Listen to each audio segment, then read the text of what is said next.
Good evening, everyone, and thanks for joining us here for another edition of Raising Vibration Radio. I'm your host, Reverend Raven, and tonight we have a special guest with us, Sandra-Dawn, who is a medium in the great state of Illinois, who is just agreed to come back on the show. She's been on before, and she does amazing readings, but I want to take the time to get to know Sandra. I want to know what makes her tick, how she picks up on energy. I want to share with you how you can get a reading with her in person tonight.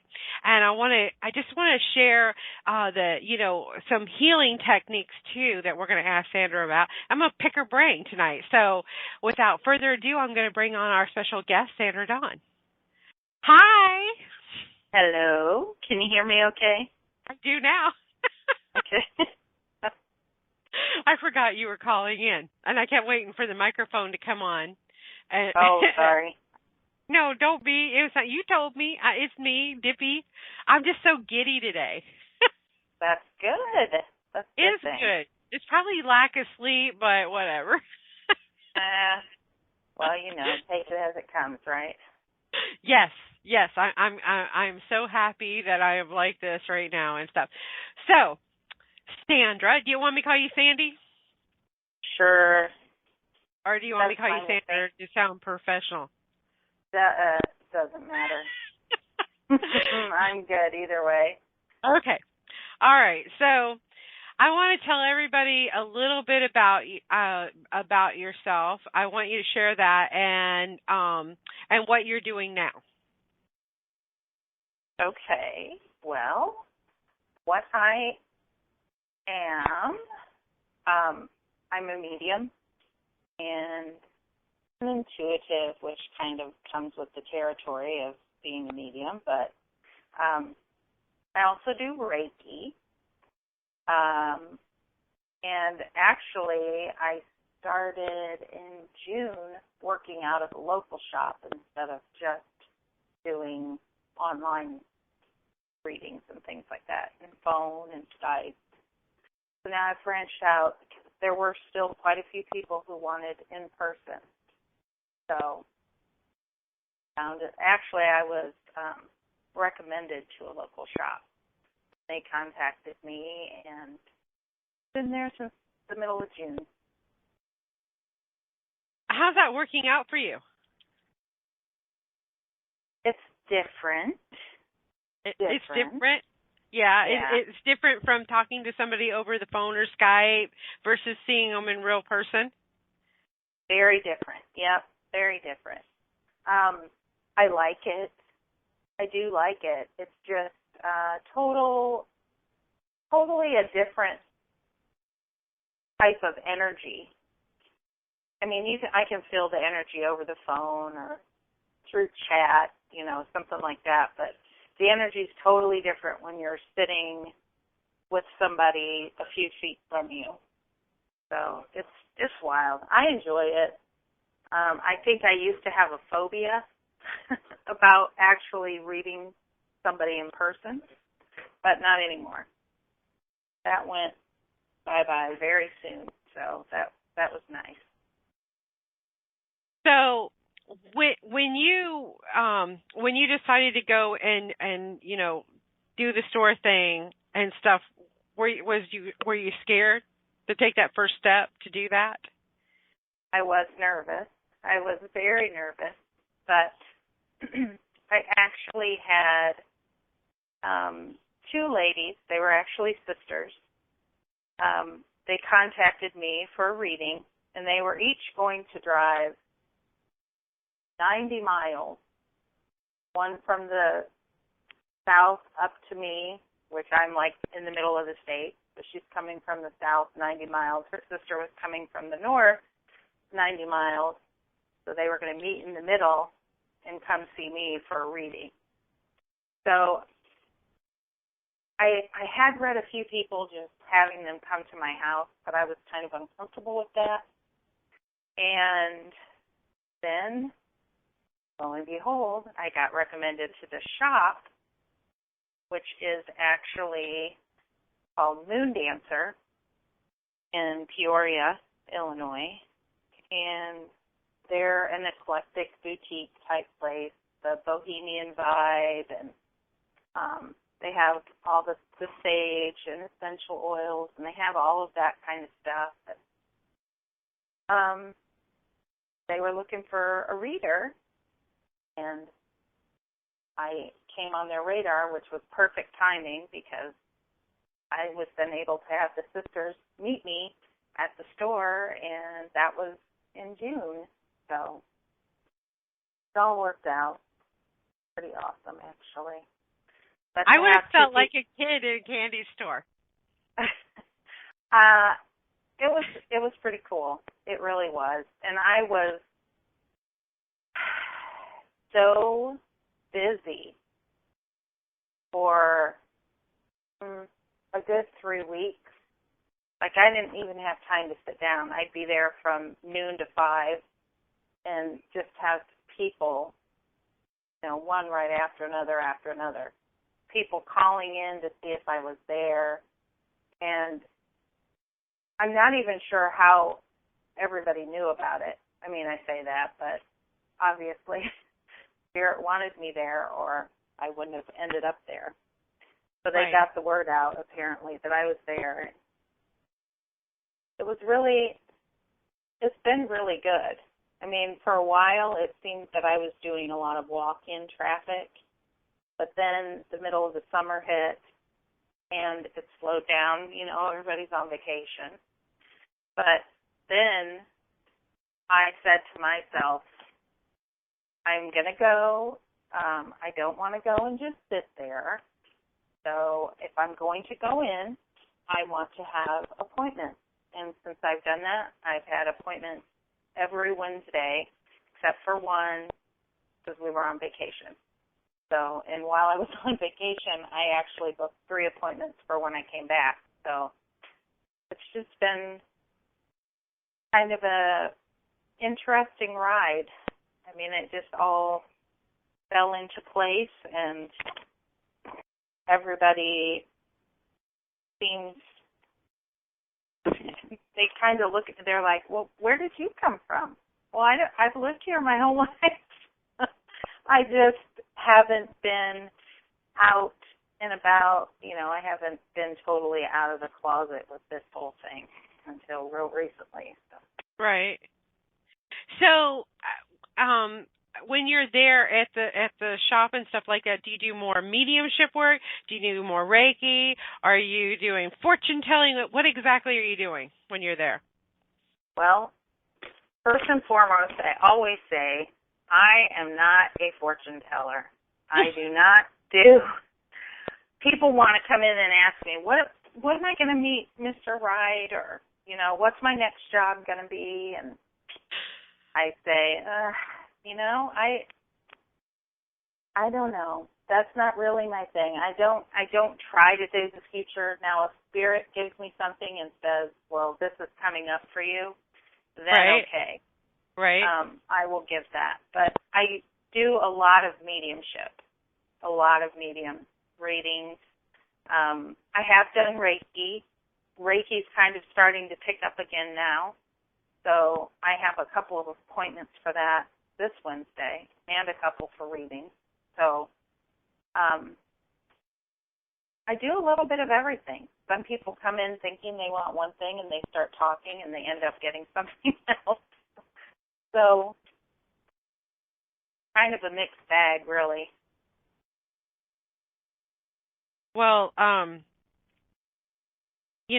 one of my things is I find interesting, like for myself, and I don't know if you have this happen too and stuff like that you specifically say exactly what you're all about and stuff in a very descriptive detail about yourself, and they still want to know their future, right? Yeah, all the time. I'm like, I don't do future. That's up to you to create. That's the joy about being on this planet every day, is that you get to create your day each and every day. Right. Thoughts become things. You create your own reality. That's very true.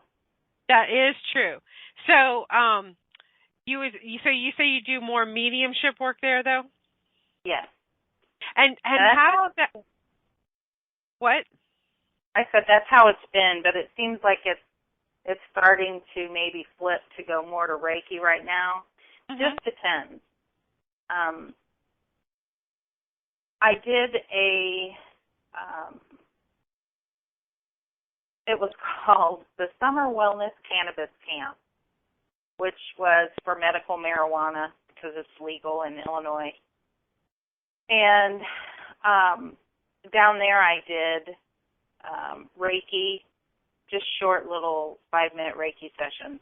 I mean, it's like a taste. It's not really Reiki for 5 minutes. I mean, it is, but so I did that, and I did card reading, like just a single card pull. And everybody, just about everybody, tried Reiki. Some people just wanted a card, but I was thinking that after that I may have more Reiki, and that was August 20th. And the Reiki, it seems like Reiki is starting to pick up for me. I have more appointments for Reiki this week than I've had. Well, I was there today, too. But I have more appointments for Reiki this week than I've had in the last month, probably. So I bet I know why, too, because the energy's kind of been weird this past month, hasn't it? Oh, yeah. Nice and weird. Mercury retrograde and full moon. Uh-oh. And the eclipse, the lunar eclipse on top of that. Right. And now we're shifting in from Virgo energy into Libra energy coming up. Yep. Very true. It's crazy. It's kind of crazy. It's wild. But it's all, I mean, it is crazy, but if you kind of are just, the whole thing with having no expectation and just going with the flow couldn't be more true right now. I mean, that's your way to stay sane, really. Don't give in to all of the hype about Mercury retrograde, and just ride it out and do your best. Oh, I know. My friend Jenny, she's always getting on to me about believing that stuff. And I miss her not being here, and I wish she was here. I love her to death, and I wish she was here. But yeah, she gets on me for doing that. I believe the hype in it, though. See, I put my energy into it, and I believe it when things aren't going right.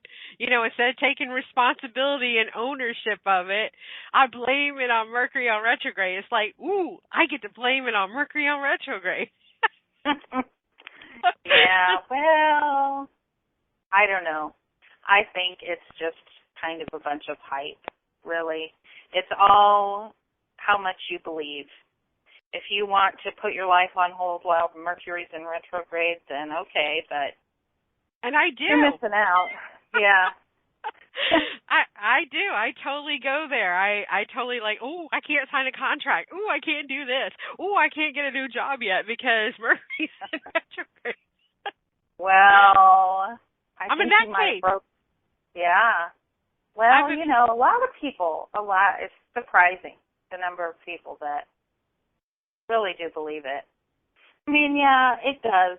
Yeah, you can have funny stuff that happens and crazy stuff that happens, but just take it in stride and push on, and everything will be fine. Getting off subject here for a minute, have you ever taken a sensitivity class? No. No? No. Well, I have. Do I need one? No. You did. I did. And? I found out I'm absolutely certifiedly crazy, actually. They were talking about mental health today, and I answered yes to all them questions, and I realized I was crazy. What do you think of that? That's not good. No. That's not good. You did not. You're full of it. No, I didn't. But you know what? I can relate. I think we all can relate. Right? It sounded like the symptoms of menopause going on when I was reading out loud, actually. Oh, geez. Yeah, we'd all be locked up then, right? Right? Oh, okay. Yeah. Anyway, All right, so let's talk about, okay, so for all you guys listening, you can go visit Sandy at Moon Dancer in Illinois. What part of Illinois are you guys located? Peoria, right in Peoria. central Illinois. Yeah. Central Illinois. So how far is that from Chicago? About 3 hours. 3 hours. So if you're in the Chicago area and you want a nice Sunday drive, but she's not there on Sundays, but a nice Wednesday drive. Right. I'm only 3 hours away. She's only 3 hours away. Jump in the car and go tell her that Reverend Raven sent you for a great meeting. And she is spot on. I'll tell you that right now.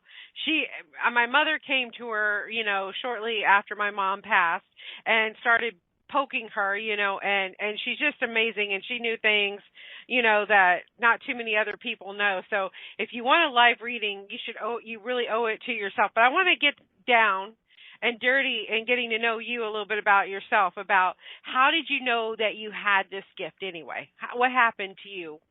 How old were you? What happened to you when you discovered it? That kind of thing. Well, every house we ever lived in, I swore was haunted because things would happen. They would happen to me, not to anybody else. I would hear my name called. I would see things.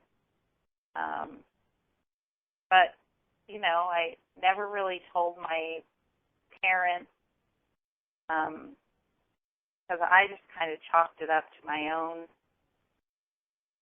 imagination. Mhm. But I remember the very first time, I think,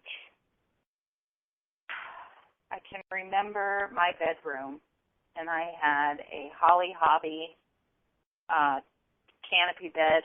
So I think I was maybe 6. And at the end of the bed at night would be an Indian with the full headdress, the phone. Are you there? Did I lose you? Let me, you know what? Hold on. There, hold on. You're going to have to, you saw the Indian with the headdress and then we got muted, so. Oh, okay. I wondered what that beep was. Yeah, that was you getting muted, and I don't know why. I went to say goodbye to Mama D and type it in there, and then boom. And you muted me. I muted you somehow. I don't know how I do that. That's all right. So anyway, I saw the Indian with the chest plate, and he would be at the end of my Holly Hobby canopy bed every single night. And I used to say that he had neon lights around him. And he scared the ever-loving beavers out of me. I would pull the blankets over my head and just wait for him to be gone. But he would be there every single night. Wow. And I did tell my mom and dad about that.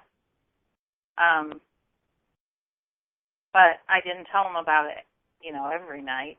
But they did know about him. And so I was 6, right? Mm-hmm. And then every house we ever lived in seemed haunted because I was always hearing my name called, seeing things. Things would be somewhere one minute, and then the next minute they were moved somewhere else. And I would swear that something was here, and now it was in a totally different room. Just weird kind of things. And I would look at pictures, and I could tell you a story about that picture. Mm-hmm. Tell you a story. Thought it was just, I had a vivid imagination. I mean, just weird stuff like that. And as I grew up, it kind of the weird happenings and everything kept happening. But they became commonplace because they've been happening to me all along. I thought I had this wild imagination, and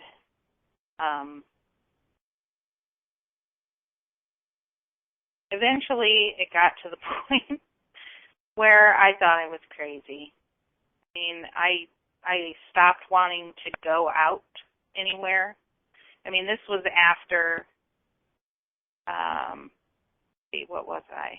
I was 18, and I had a car accident, bad car accident. And when I was, I don't know, in a coma for like a week or something from that. And when I woke up, my mom and dad swore it was a different person. They said your personality changed. Even my voice, I think, kind of changed. But I'm not so surprised about it. I mean, it was intubated, so my voice was different. But you had to walk in. No, I don't like to talk about those. Let's not talk about that. I have my own theory on walk-ins because I could not understand that whole premise. Like, somebody can just say, nope, I'm tapping out, I'm done. Somebody else come in. I mean, we're here, we write these scripts that are our lives, right? Right. And so I went into meditation and I asked. I said, what is this? With walk-ins, I find myself having this very not good reaction to all these things that people are saying because I don't feel like, not that it was not true, but it's like it wasn't the whole truth. Right. And so when I went into meditation, I see Buddha in meditation a lot, more than anybody else, really, ascended master-wise. I see him a lot. So I asked him, and I said, I don't understand what this is about walk-ins. And whatever, I have it written down in my journal, but the basic point of what he was telling me is that it is not that it is a totally different soul. It is that you have an awakening and it's within your soul. So you're incorporating more of your soul. And that's maybe totally different from the part of you that was already awakened. Mm-hmm. So that's why people say, oh, well, it's a walk-in. It's somebody totally different. That was what he told me. So that's kind of been that's my feeling, my take on walk-ins. So when you were in the coma and you tubed and everything like that, a lot more of you awoke in your spirituality at that moment when you went into it? I don't, maybe, but it was even a while after that where, it was probably another,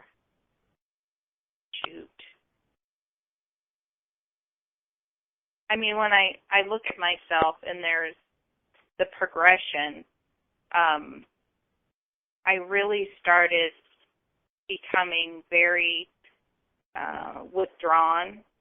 Mm-hmm. And I hated to go out. I hated to be in a shopping center. I hated to go to the grocery store. I had little kids. I did run my home daycare for 17 years, which allowed me to kind of stay away from the rest of the world. Right. And that was probably a saving grace for me, even though at times it drove me completely insane with the number of kids that I had here. But I hated going out. I didn't like being around other people because I was completely wide open. So I would feel everything, hear everything. I didn't see so much then. It was primarily hearing and feeling. Right. And I didn't know how to tell what was mine and what was theirs, and I didn't know any of that.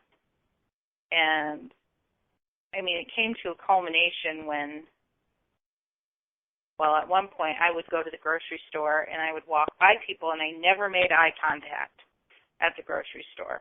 I just pushed my cart with my head down, looking at my list, didn't ever talk to another person. Right. But when I would walk by people, I would hear conversation. And the person that I was walking by was not part of that conversation. It was going on around them, and I would hear weird things like, oh, yeah, the boat in the yard, or the squirrel on the tree, or and I thought, there is really something wrong with me. This is totally not normal. Totally not normal. Something's wrong here. And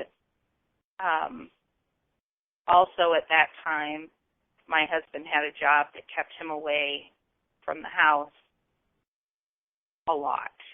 So I was home with my kids a lot. And at night, one night, got up, the lights were off, my kids were sleeping. I walked into the kitchen, so I came around the corner from my living room. The lights in the kitchen were off, and there was a person standing in my kitchen.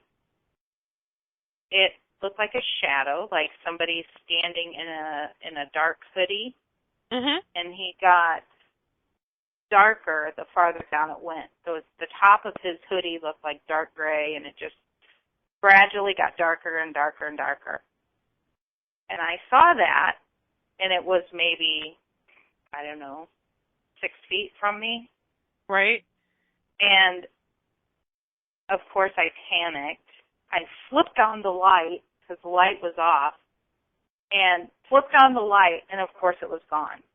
But then what did I do? I turned the light back off to see if I could get it to come back, right? Now, let me get this straight. You already had your 2 sons at this point. Right. You're married, and now all of a sudden you're starting to see shadow people in the dark. Again. Yeah. Again. Because I saw them when I was younger, but, but I hadn't, and I would see, there's always people at the end of my bed. Forever. I mean, there's always somebody walking at the end of the bed, even to this day. So it's just, it happens so often, it almost became like commonplace for me. And that night was it was like 11 o'clock at night, and that one was different.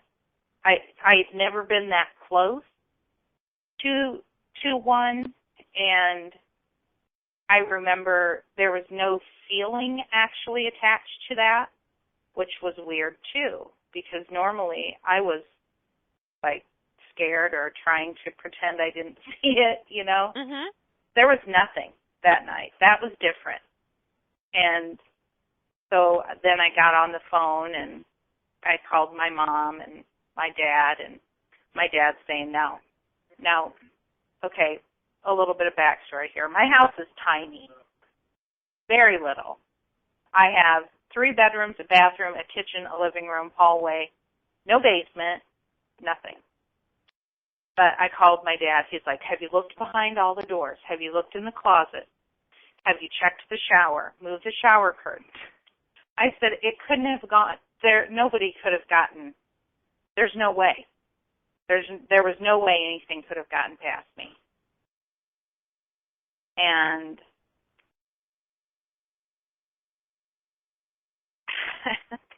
I remember my dad asking me, do you want me to come down there? No, I don't want you to come down. I'm a big girl. I can handle it. This will be fine. I'll be fine. So there was nothing. Nothing in my house. My kids were asleep. There was nothing hiding in any closets or behind my shower curtain. Nothing. And I had been off and on, I'd been teaching myself how to meditate and stuff for years by this point. Teaching myself how to meditate, learning a little bit, I would not really dabble, but meeting my guides and learning how to do all that kind of stuff. And then I got to the point where I would be out somewhere and Spirit would come to me and tell me something about somebody else wherever I was at, and I would think, I'm crazy. I am crazy. How can I validate that without walking up to a complete stranger and saying, I have your dead wife right here, and she wants me to tell you this. And I put my foot down. I was like, I will not do that. I won't. And so I threw in the towel a few times and said, I'm not doing this, and just gave it up and said, forget it. If that's what you want me to do, I'm not doing it. I'm not doing that. That's just irresponsible, and I don't have any desire to do anything like that to somebody. And so I gave it up a few times. And then finally, when I got my stuff together and found out I'm in control, not them. I mean, I treat them with respect, but it has to come on my terms. Right. And when I got that all together and realized that I was making it much harder than than what it actually needed to be, then it was like, oh, I can do this. I can do this. I just tell Spirit now, if your loved one needs a message, you need to figure out a way to get them to me. I don't just walk up to a stranger and say, hey, I have a message from your dead brother, or, I don't do that. So you're not like that crazy lady on TV, Long Island medium, that goes, hey, so-and-so on the other side wants me to share this message with you. I don't. Yeah, no, I'm not like that. I love Teresa Caputo. I've seen her live in her live shows. I really do. I love her. And honestly, I feel like that show's scripted. I think her producers or whoever have to go before her and say, we're going to have Teresa in here, in the next day or so. Is it okay with anybody that's working if she comes in and does reading? Right. I could be wrong, but I bet they get compensated, too, for her being there. Yeah, I don't know about that, but, I mean, I've watched her in her live shows, and she's fantastic. She really is. She's fantastic. And with how she is in those live shows, I can't believe that. I mean, a lot of her personality and everything, yes, it's the same. That's the same. But I just don't know if I believe that that's totally random, that she just happens to walk in and surprises all these people. But, what we see on TV is not always. Well, okay, let's go back to your trip a year ago. Was it a year ago when you went to Pennsylvania? Yes, to get it. Okay, so let's go back a year when you went to Pennsylvania and you were in the bathroom and the Spirit came to you in the mirror, No, she wasn't in the mirror. She walked in the door. That sounds much more plausible. Yeah, she walked in the door. No, I was spirits and bathrooms. They go hand in hand. Really, they do. They always. It does seem like they always show up in the bathroom, which is kind of funny, but. Well, water has to do with feelings, right? Well, yeah, it's a good conductor for electricity. So yeah. Yes. But she walked. I was in the bathroom stall. There was, I think, two or three stalls in this bathroom. It wasn't very big. And I was in the bathroom. I just closed the door, and I remember seeing this woman walk in the door that I had just come in, and she was standing at the sink. And I was seeing her profile is what I was seeing. So I say, hello, who are you? And why are you in the bathroom with me? I was the only one in there. And so I asked her, I said, who are you? And instead of telling me her name or just kind of plopping it in my head or anything, she starts flashing up the letters. So I get E-L-I-Z-A, and then somebody walks in the bathroom. And as soon as they walk in the bathroom, she's gone. So I was like, what just happened? So the woman goes into the stall next to mine. We both walk out, and we're standing at the sink washing our hands. And I remember asking her, so, do you have a lot of spirit activity in this restaurant?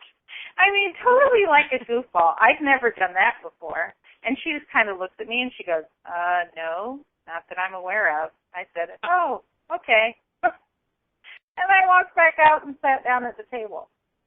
So I told my family, which they weren't surprised.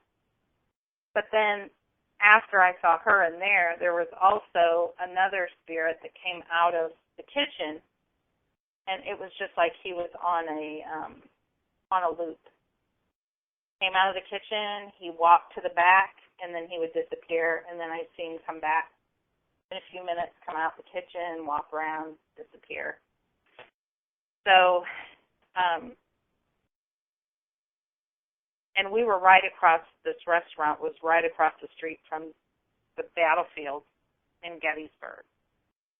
And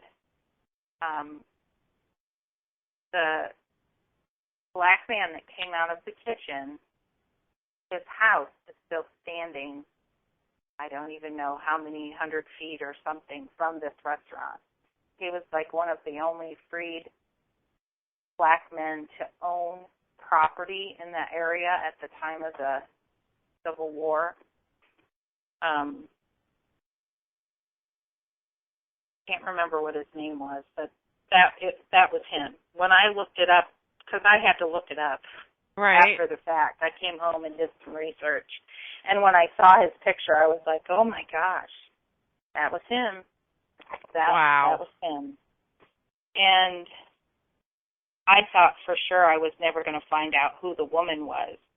Right. Well, the next day, we were at Gettysburg all day that day, and we were staying like 45 minutes from there, or an hour in Hershey, Pennsylvania. And we thought, we're going to go back. We wanted to go back because it seemed like there was so much that we still didn't get to see. Mm-hmm. Well, we ended up not going there. We ended up going to another town, which was, 15 or 20 minutes away. But they had some kind of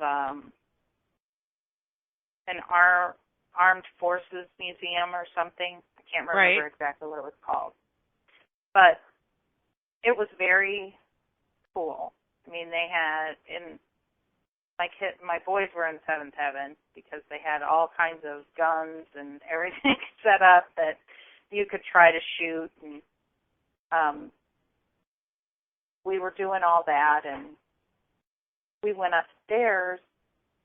I don't remember why we even went upstairs. It was to the second floor because there was nothing on the second floor. Right. Except photos. So it was a photo exhibit. And we went upstairs, got off the elevator, turned to our right, and on this short wall was pictures of women from the Civil War, or that were in the Civil War. Right. So my husband and my two boys were down looking at another wall of other generals or army men, something. And I'm looking at these women, and right in the middle is a picture and an article about two sisters that ended up being nurses during the Civil War. And there in a picture is a profile of both of the sisters.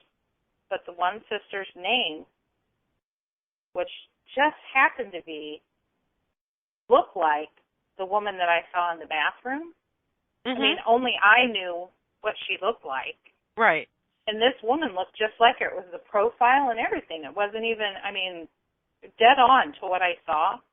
Mm-hmm. And under it is her name. Her name was Eliza. And wow. I was like, you guys, come here. And I was like beside myself, and they're like, yeah, so, right. Yeah, that's you do that kind of stuff. But it amazes me every single time. It amazes me. But that I found that where there's a museum, I usually will have some kind of experience where I'm able to validate whatever I've been told by what I've found in the museum. I mean, it happened years prior to that when we were in one of those Titanic museums right. that they have around. Yeah, that happened to me there. And I finally... When did you come to accept it, though, that you had this amazing gift?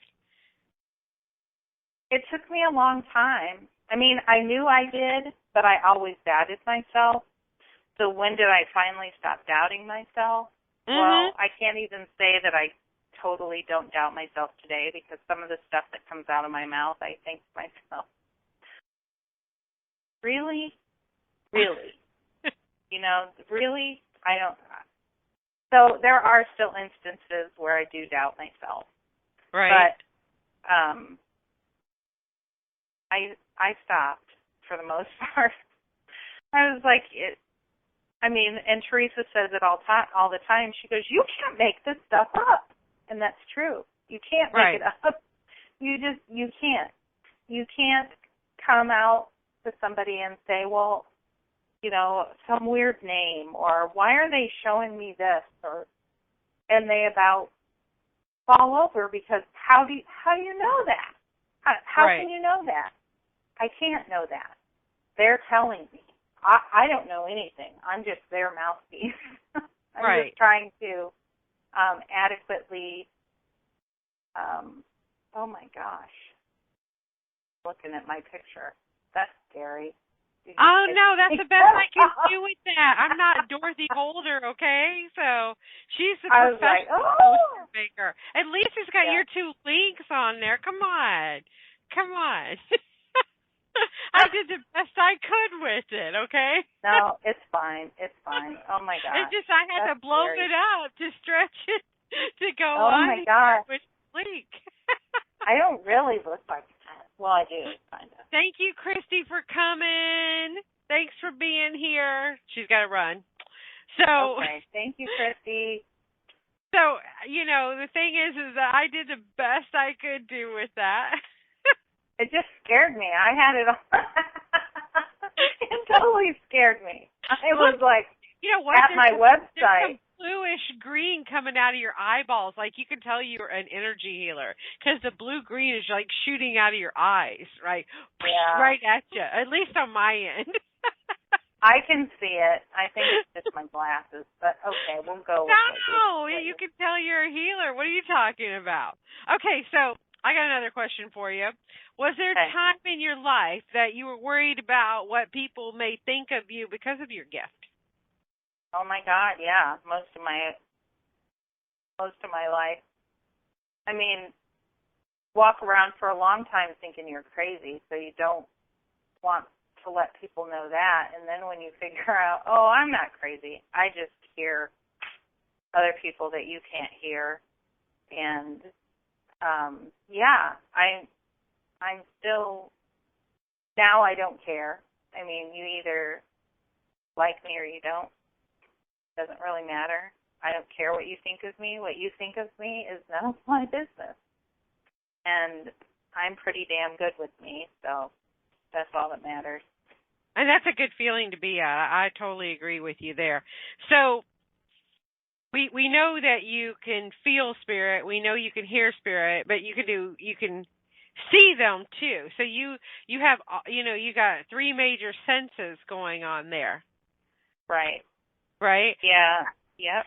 Now Feel, hear, see. Sometimes I just know, and that's the weirdest one of all. You just know.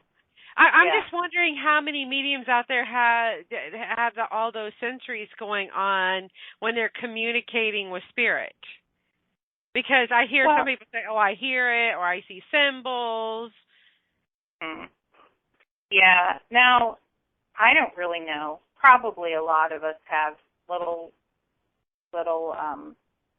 have a little bit of each of them. Now, with every spirit, though, I don't always. Some of them primarily just talk to me. I won't see anything.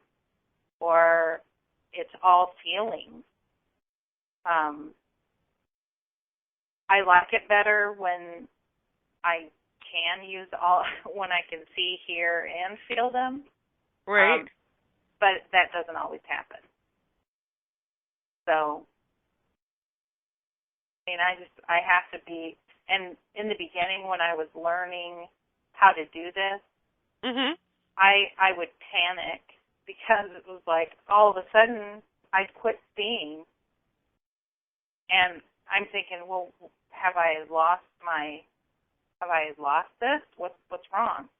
And then I realized I'm really hearing everything, or I see them, but I don't hear anything. But I notice then when I try and tune in, I can feel it. I can feel their energy. I can feel their, happiness or whatever. So, which was interesting. I mean, my teacher was spirit. That's where I learned. I didn't really, I read everything I could get my hands on. Talk to anybody who would talk back. Right. But as for having somebody to go to as a teacher, no, I didn't. I didn't have that.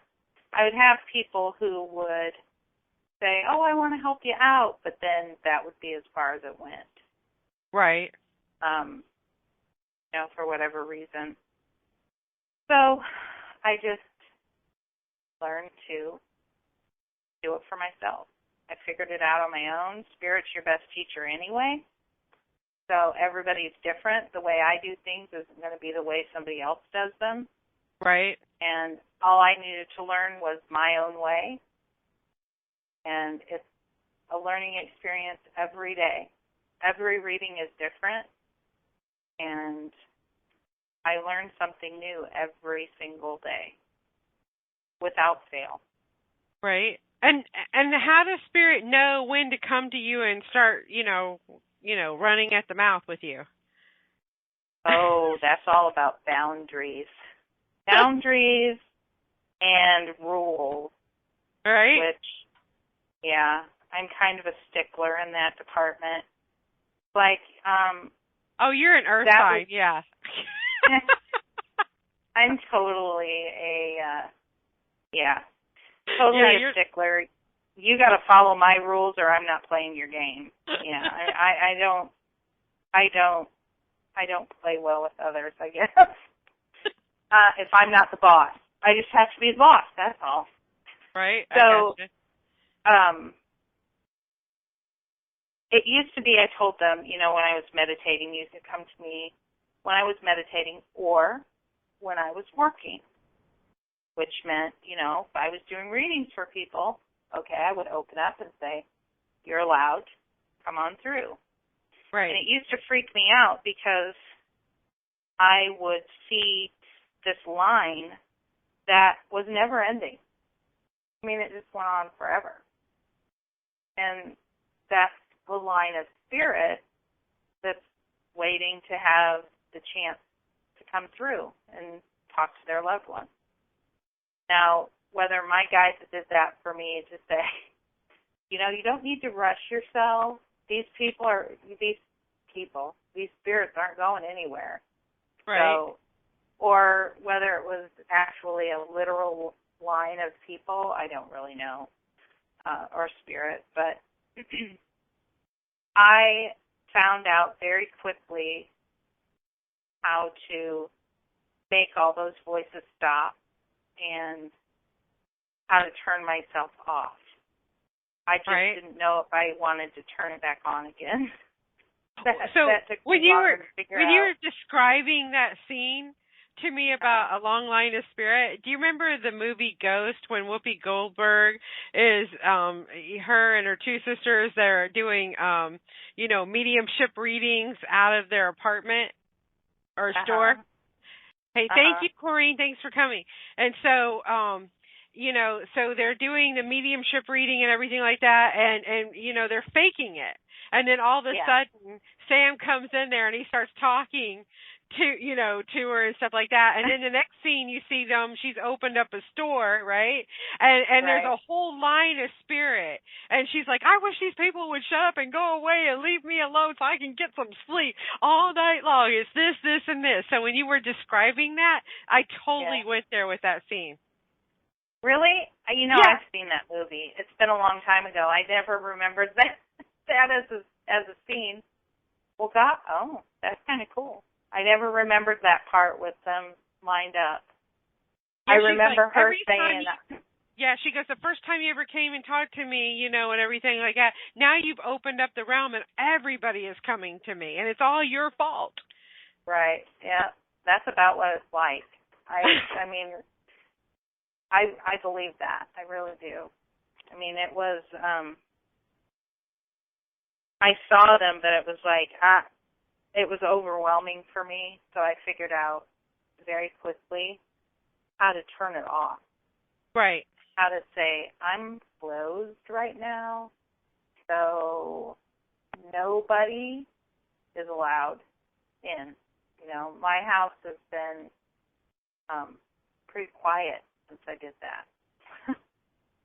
The quietest it's been in, ever for me. But, yeah, because before it was everybody trying to get my attention and,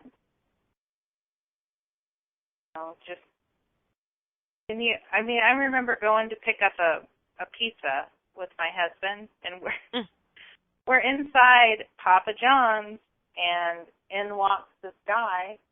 He's on his phone. Well, in walks his dad behind him, Spirit. Mm-hmm. Sees me there, and I'm like, no. He's like, no. And I say, nope, I don't work that way. You get him to me if he needs a reading.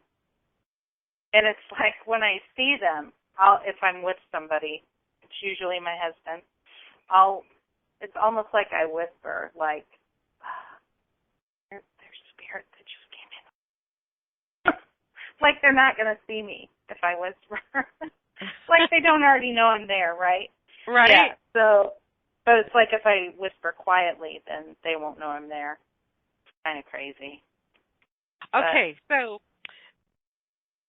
people that are waking up and discovering that, they want to tap into their abilities as well, what type of advice do you have for them that you wish to share with them about, learning to become a medium?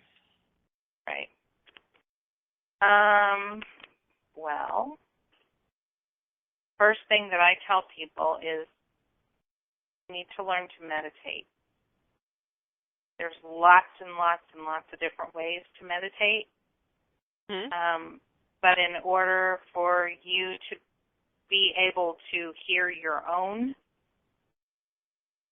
thoughts, your soul, whatever you want, to kind of have that peace, you have to learn to meditate. Right. And if you're ever going to hear spirit, it's going to have to be with a clear mind, I guess. I don't ever like to say I'm trying, my mind is never quiet, ever. Right. And I thought, how am I ever going to meditate? But I learned how. I mean, it's not something that some people can maybe do it on their first try. You just have to keep trying. You have to keep trying. You have to keep doing different things for you. Find out what works for you. Take what somebody else does and take it apart. If that part of it works for you, then use that part of it. But then use a different, that's how I did it. Okay, so tell us what we're going to experience when we master meditation. Well, I wouldn't call myself a master, but it's peace. Really, you get to that point where you're able to be at peace with yourself. Right. To know that all of the questions that you have, you already have the answer for. You just have to get quiet enough and go to that place in order to find the answer. You're not going to have to be searching outside yourself for everything. You'll realize you can come within and find those answers. When you do, everybody's different, but you may meet your spirit guides, you may meet angels, you may meet ascended masters, you may meet no one. You may just be floating around aimlessly and feeling totally at peace, and that's a beautiful thing if you can do that. Right. Lots of people fall asleep, which they get really disgusted about. I still do that. I fall asleep, and I get disgusted, but what I'm told from my guides is that when you're falling asleep, it's because the information that I need, I will not accept while I'm awake, but I'll accept it while I'm sleeping because you're more receptive. So don't beat yourself up if you fall asleep. It's just how it is. It's how it's supposed to be.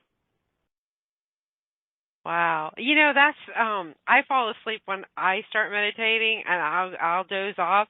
And I wouldn't mind going to a meditation class, but I'm afraid I'm going to snore, and they're going to make fun of me and my snorting and everything like that. Well, if you're in a meditation class, usually everything is more structured. Right. So the likelihood that you would fall asleep there is probably much lesser than doing it on your own. But I don't know about that. I can fall asleep in a bowling alley. So here's what I envision myself when I meditation nirvana. I kind of go to, I see the Beatles, right? And they're in cartoon form.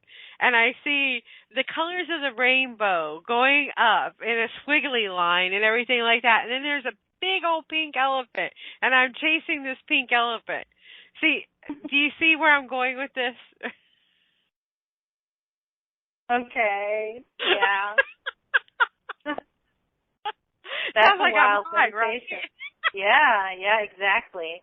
What'd you smoke before you started meditating? Right, and I don't. That's that's my vision of what where we've heightened.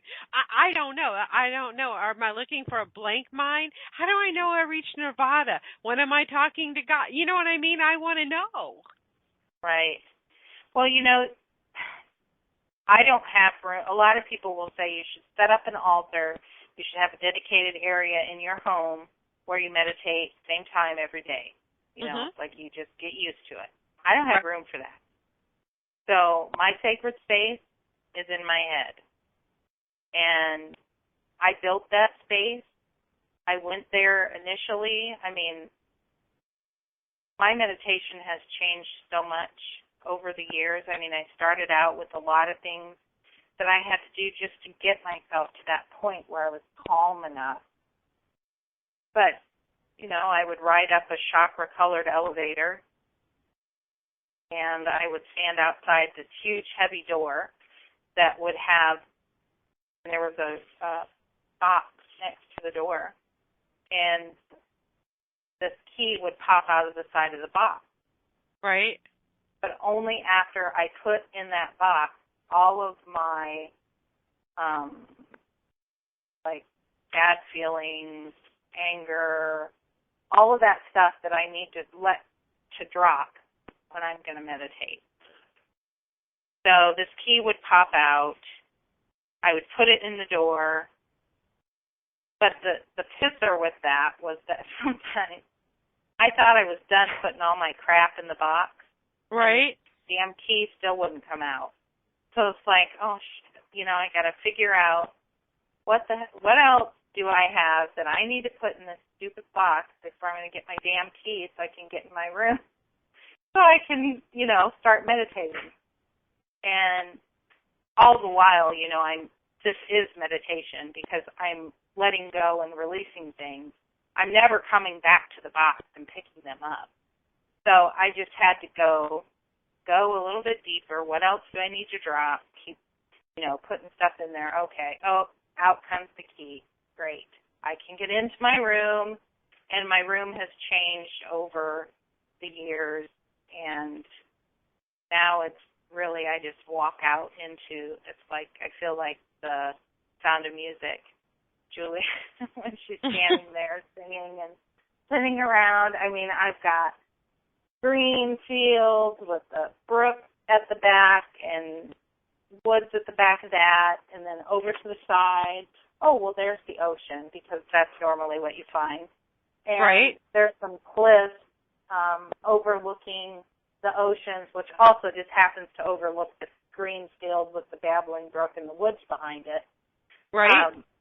And between those two, well, there's the country road that my guides and I walk along, because you always find that next to the ocean, too. But see, it's your place, so you can make it whatever you want. And if you just want it to be a room where you walk in and there's a fireplace and you just sit down and people come through the door and sit down across from you and talk to you, you can do that. But you can make it whatever you want. So if I see Puff and Stuff Marshmallow Man or whatever, that's my Nirvana. There you go. There you go. Yeah, it's whatever you want it to be. So there's not any rules. You make it what you want it. I've always heard them say you want your mind to go blank, and I can't picture that, my mind going blank. My mind could never go blank, so that's why I do visualization. Right. I mean, it keeps my mind busy with the mundane part of, well, we have to build the green grass, we have to make the ocean's over here, and damn her, she put this country road in here, so we've got to pave that road there, or the dirt road, And so my logical mind is busy with that, or the monkey mind, as the Tibetan monks call it. The monkey mind is busy with that. Right. And while that part of your mind is busy, the part of your mind that you need to get into for meditation, you're right there.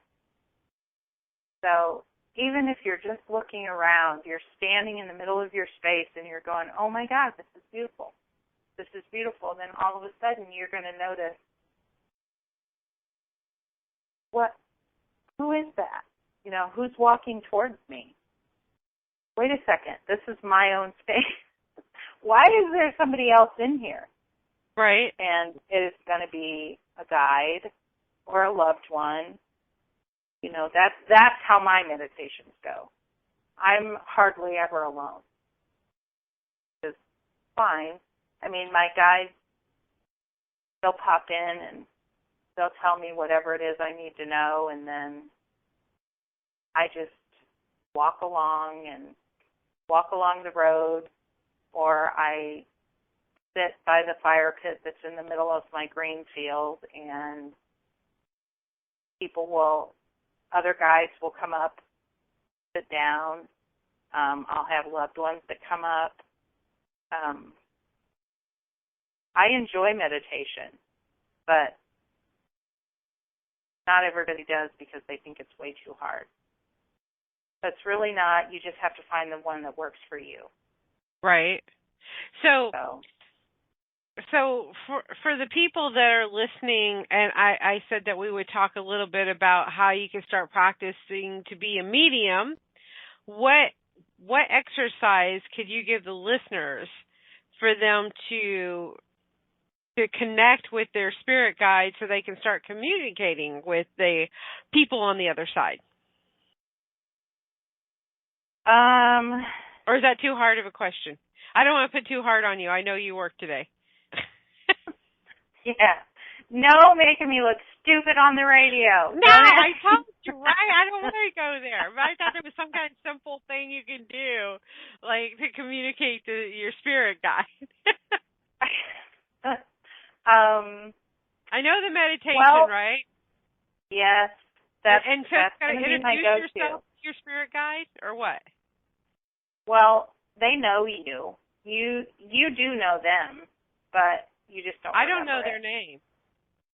Right, and you don't have to. Names are for us. Okay. So,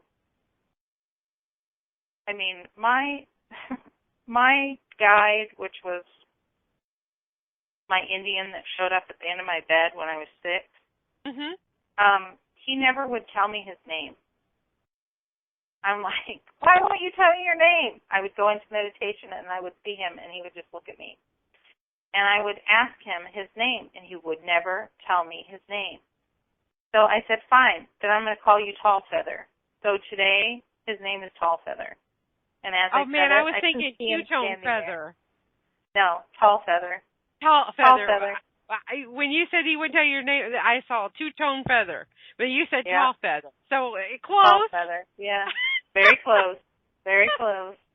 Yeah, no, so I named him.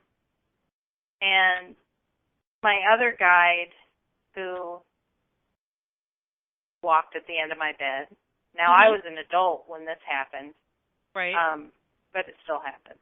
So, and I'm still an adult. So I don't know why I said that, but I'm not. I'm only 7. Yeah. She walked at the end of my bed. It was in the middle of the day, around 5:30 maybe, and the windows were open, and I didn't feel good. So I went back to my room and I laid down, and I was not asleep. My eyes were kind of like halfway closed, and I watched her walk from one end of my bed to the other. And it was her profile. And I wasn't scared. I remember thinking, I just saw a woman walk at the end of my bed. That's kind of wild. But I was not afraid. It was, nothing. And my mom, it was weird because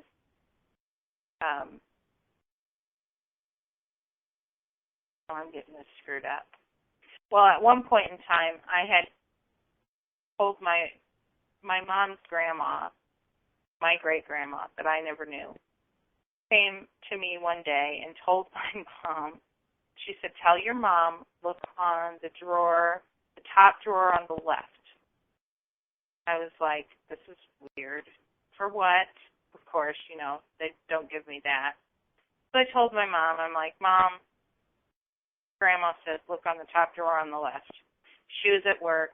She looked in her top drawer on the left, nothing there. Well, she got home that night, and she looked in her dresser drawer, top drawer on the left. She found a necklace that she thought she'd lost. So she thought that was it. Well, then she dug farther to the back, and there was a whole stack of pictures that she thought she'd lost. And she called me and she told me. I said, oh, really? And I don't know if she asked us to come over or why we ended up going over there.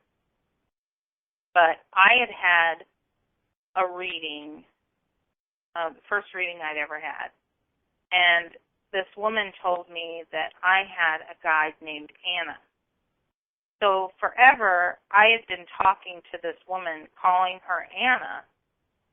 Now, I knew it was the woman that walked at the end of my bed. Right. I knew that, and she had told me her name was Anna. And she'd been answering to that. You know, she never said, that's not my name. But my mom called us over, and I'm going through these photos, and there's a photo of my great-great-grandmother and her husband. Oh, wow. And it's her. It's the woman that walked at the end of my bed. Wow. And I saw it, and I went, oh, my God, that's the woman. That's the woman that walked at the end of my bed. That's what was her name? Well, I flipped it over. Her name was Cora. Cora. Cora, Anna, you know, okay, it's close. But her name was Cora. I've been calling her Anna for years. Anna's short for Cora. I guess. Okay. I guess. But her name was Cora. So, see, that's what I mean. Names are for us. It's not for them. They don't care. But the fact that I found her, I about fell over. I was like, you have got to be kidding me. Got to be kidding me. It was kind of amazing. But so that was why my mom's mom, or my mom's grandma, had come and said top drawer on the left. It was a bonus that she found her necklace. Right. But I got to see a picture and, you know the name of the lady that I'd been talking to for years and calling her Anna. So, names really not that important for them, more so for us. But something that somebody could do, I kind of believe, well, not kind of, I do believe that everybody is psychic. And I feel like more than like everybody can feel spirit. You can get to that point where you can feel them, but I don't necessarily know. Now, with your own loved ones, of course, you can talk to them. You don't need me to do that. You can do that for yourself. You can talk to them. Right. But can everybody talk to other people? I don't necessarily know that I believe that everybody can do that. I don't know that a lot of people will say mediums are born, they're not made. And part of me wants to say, yeah, I kind of feel that way, but I think we all have a little bit of it because I think we can all feel spirit, and we may even be able to, say hi or hello. I think it's something kind of like we can all sing, but only certain ones of us are going to actually be a star, and make money doing it. I think it might be just the amount of however much you want to practice it is how much you're going to develop it. Right. So in that respect, I guess I do feel that. But see, it doesn't seem like you practiced a whole lot, though. I mean, they just kept showing up to you. Right. And and there are singers out there that are fabulous, and all they did was open their mouth and sing. Yeah. Yeah. So, I mean, when it comes to our own loved ones, we can definitely talk to them. You don't need a medium for that. Sometimes a medium makes it easier, but if you really want to talk to them, all you have to do is hold that intent to talk to them. Especially if you learn to meditate, that's a beautiful, perfect place to talk to your loved ones, because they will come to you in meditation, just like they do when you're sleeping. People have visits while they sleep. So. Okay, so I've got a series of questions I'm going to ask you. These are pretty simple. The survey was done to different mediums across the country, and these are some of the questions that they're commonly asked before doing a reading with a person. So I want to ask you and get your answers on these. So here's question number one. How long after the loss of a loved one should you wait before making contact? I feel like you should wait at least a year. Okay. That doesn't mean that people do. Spirit can come. I mean, I've had spirit come to me the day after they pass. So it's all in how fast, but you need to allow yourself time to heal. So I feel like a year is really a magic number. Okay. Will a spirit say something to upset me? Possible, because they're going to tell you what you need to hear, which isn't always what you want to hear. So, yeah, it's very possible. Okay. What happens if no one can come through for me? If nobody comes through, most of the time it's because it's not time. You're just not at that point where you're ready to receive the message from your loved ones. Not because nobody's there, but just because you are not ready. Okay. When my pet dies, where do they go? Same place people go. They have a soul. They're all there waiting for us. I know mine's up there causing all kinds of havoc. I know that dog of mine. I know what she's doing. Okay. Will my family be there when I die? God, I hope not. No, I'm just kidding.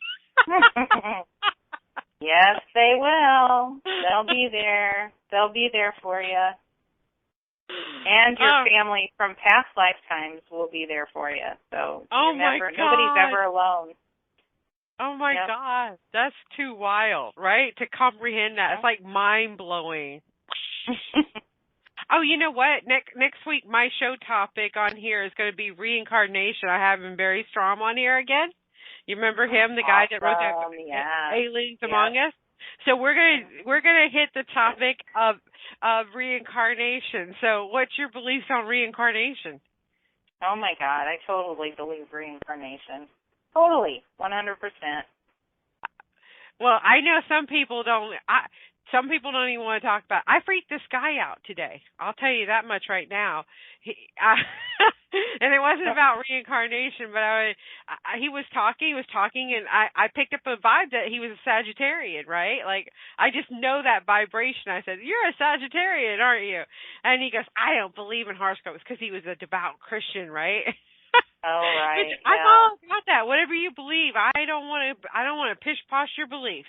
Everybody has a belief and stuff like that. Belief is, that's what keeps us going.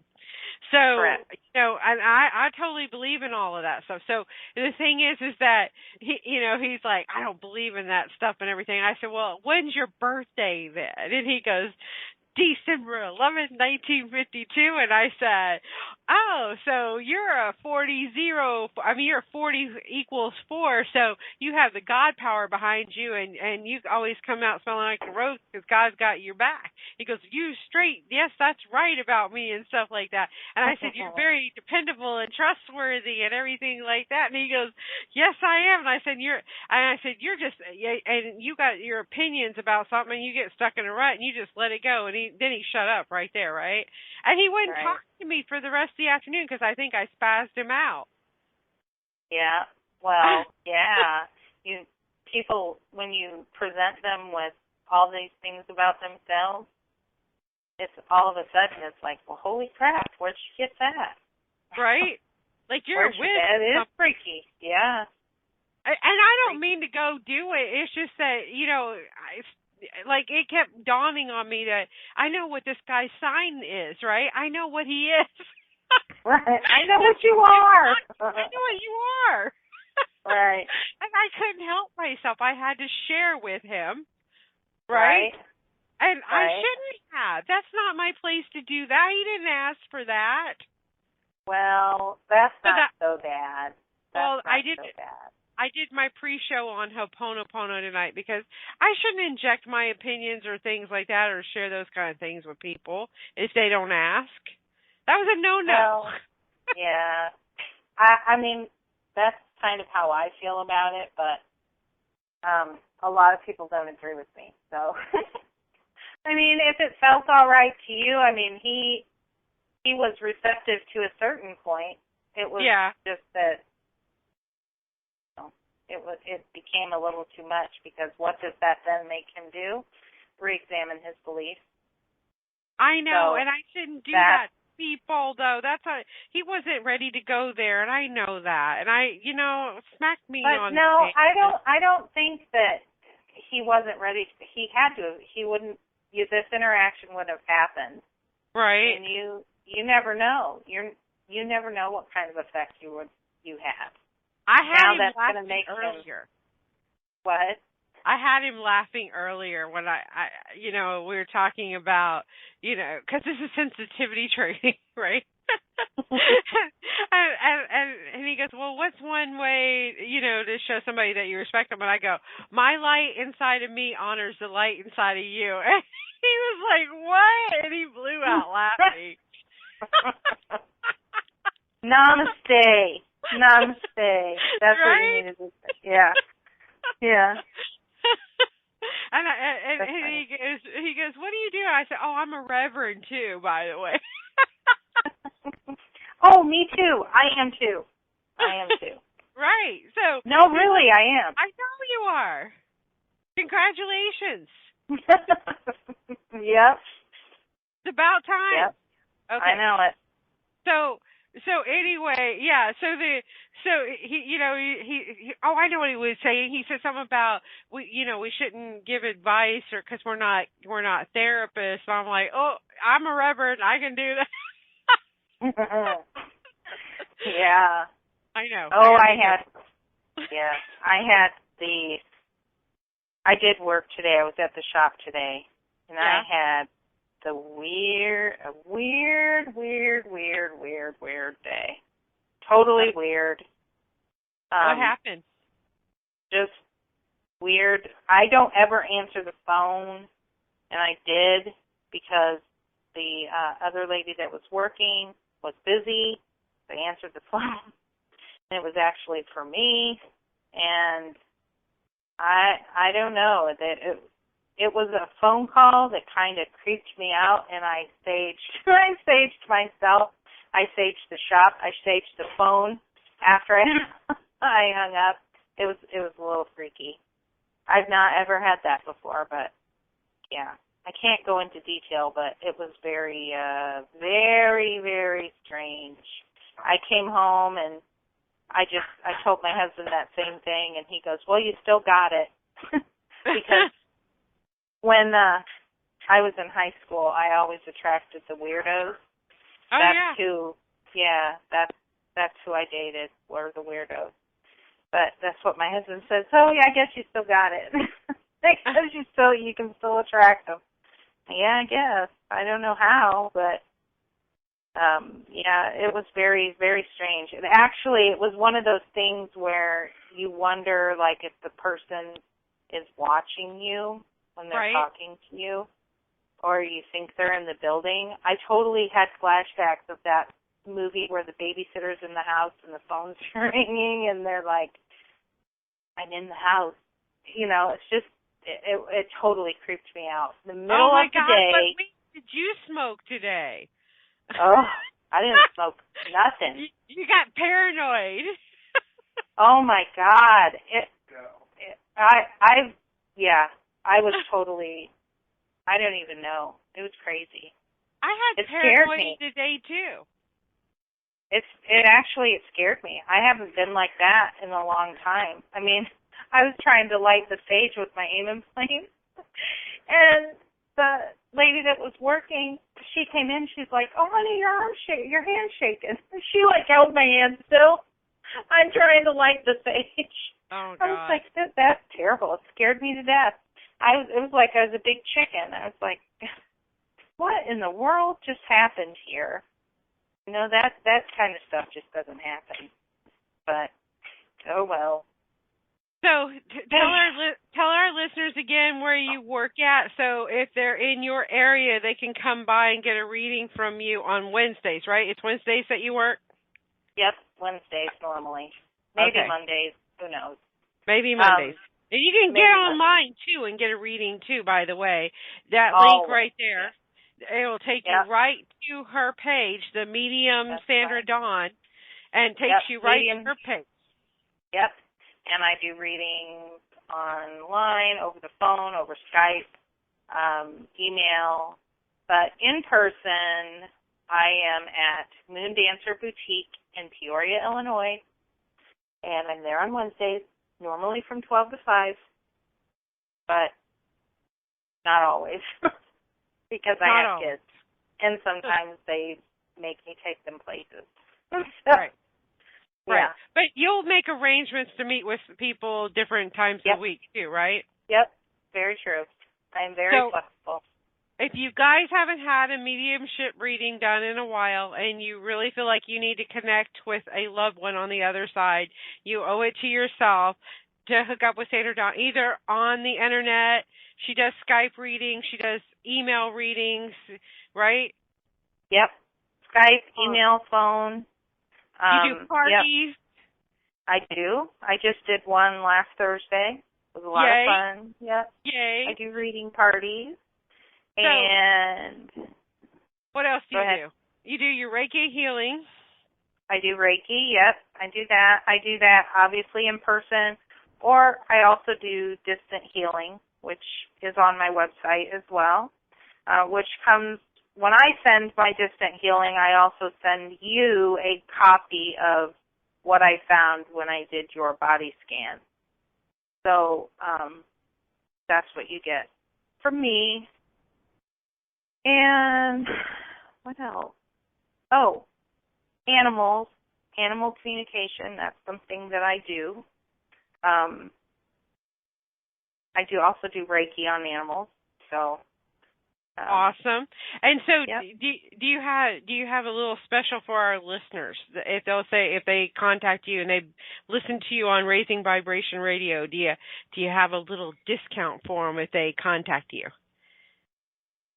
Sure. If you contact me and you mention that you heard on the radio,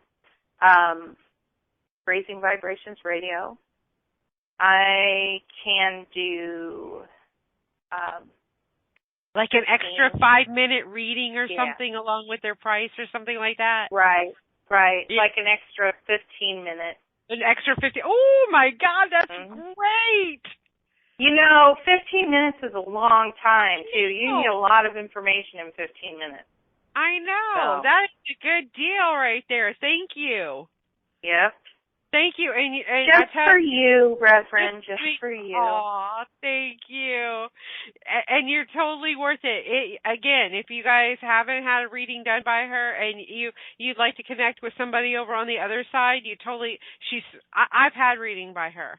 And I even wrote on her website, I think she's just absolutely amazing. I mean, she knew things that only my mama knew, right? And so I'm just so happy to connect with my mother, because I made this pact with Spirit a long time ago.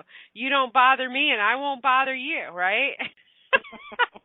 So now I have to go outside of myself. I don't really have to, but you know what? I really don't talk to ever since that witch I saw when I was a little girl, I decided I didn't want to see Spirit anymore. So I do have to go outside of myself and have that help there. So, if you don't have a really good medium, Sandra Dawn is the beautiful soul that I give you my word, you're going to be really impressed with her. And I don't do that from, a whole lot of people, but I love your readings. They're beautiful. Oh, thank you very much. They are absolutely beautiful. So, all right. So it's a little after 10, and I'm going to wrap up this show.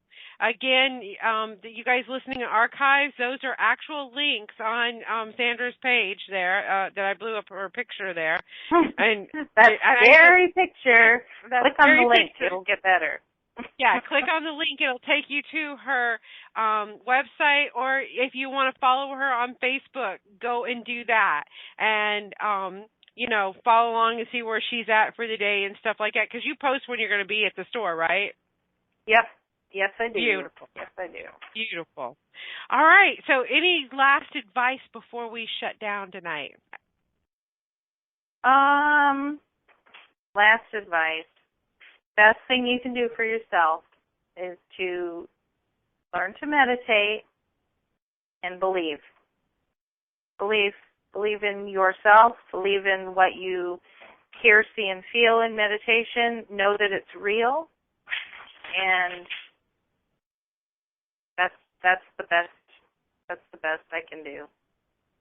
I love it. I love it. And it just raises my vibration to hear that. Thank you guys all so much for coming out tonight.